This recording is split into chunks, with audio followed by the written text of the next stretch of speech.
তো hello guys, আজকে আমি আবার এসেছি একটা ছোট্ট একটা সৃজনশীল ক্লাস নিয়ে।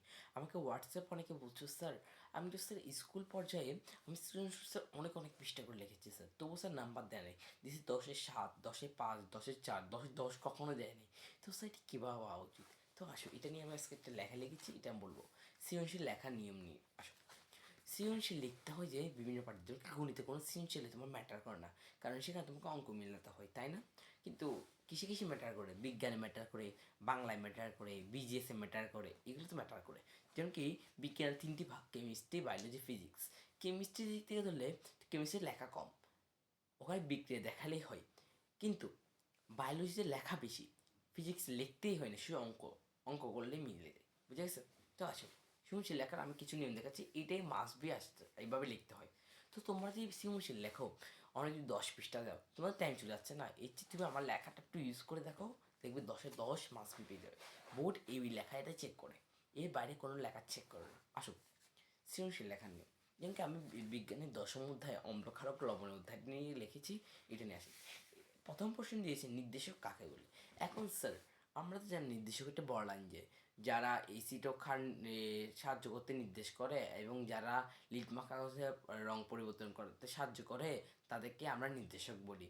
যেমন মিথাল লাইন, মিথাল এত বড় লাইন লিখতে হবে না, তুমি লিখবে যারা এসিড ও ক্ষার নির্দেশ করতে সাহায্য করে তাদেরকে নির্দেশক বলে। মানে একটি অক্ষে, এটাকে জ্ঞানমূলক, জ্ঞানমূলক একটা অক্ষর দিলে তুমি একে এক। তো আসি এবার খ পাটে।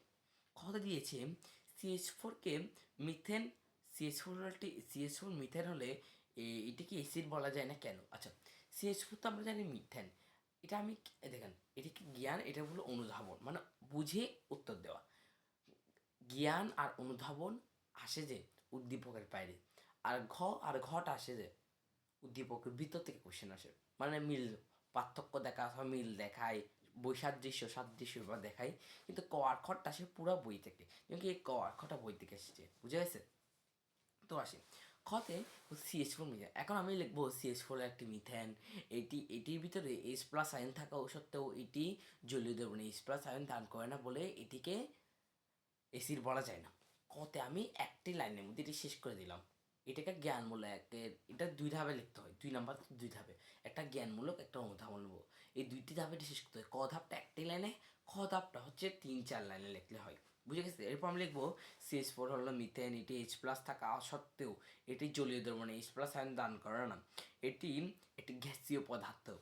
আমরা জানি এটা জলীয় দ্রবণে H+ আয়ন দান করে না, কিন্তু যে আমি একটি বিক্রিয়া দেখালাম, যারা আমরা জানি যে যারা জলীয় দ্রবণে H+ আয়ন দান করে তারাই হলো অ্যাসিড। কিন্তু এটি জলীয় দ্রবণে H+ আয়ন দান করে বলে এটাকে আমরা কোনো মতে এটাকে আমরা অ্যাসিড বলা যেতে পারি না, তাই এটিকে আমরা অ্যাসিড বলা যেতে পারে না।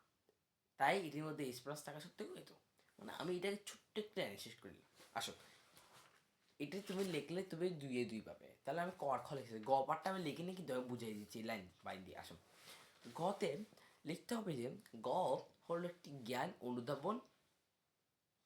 অনুধাবনের পর ঘতে হলো দক্ষতা, জ্ঞান অনুধাবন দক্ষতা, এরপর উচ্চতর দক্ষতা। স্যার দক্ষতার কথা বলি, দক্ষতাতে এটিকে 3 প্যারা লিখতে হয়, এটি হচ্ছে 1 পৃষ্ঠা লিখতে হয়। ক আর খ মিলে 1 পৃষ্ঠা, গ 1 পৃষ্ঠা, ঘ হচ্ছে 3 পৃষ্ঠা, মোট 3.5 পৃষ্ঠা অথবা 4 পৃষ্ঠার মধ্যে লেখাটা অবশ্যই শেষ করতে হয়। এর বাইরে গেলে তোমাকে বোর্ড একটু কম নাম্বার দেবে, 9 দিবে অন্তপক্ষে, বুঝে গেছে? কেউ হচ্ছে 4 পৃষ্ঠার বেশি লেখার চেষ্টা করিও না, এটি বাইরে গেলে তোমাকে নাম্বার দিবে না, মানে কম দিবে, 10-10 পাওয়ার চান্সেস খুবই কমে যাবে।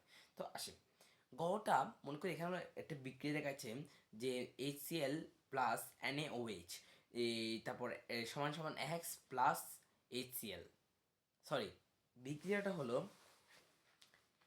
NaOH+HCl।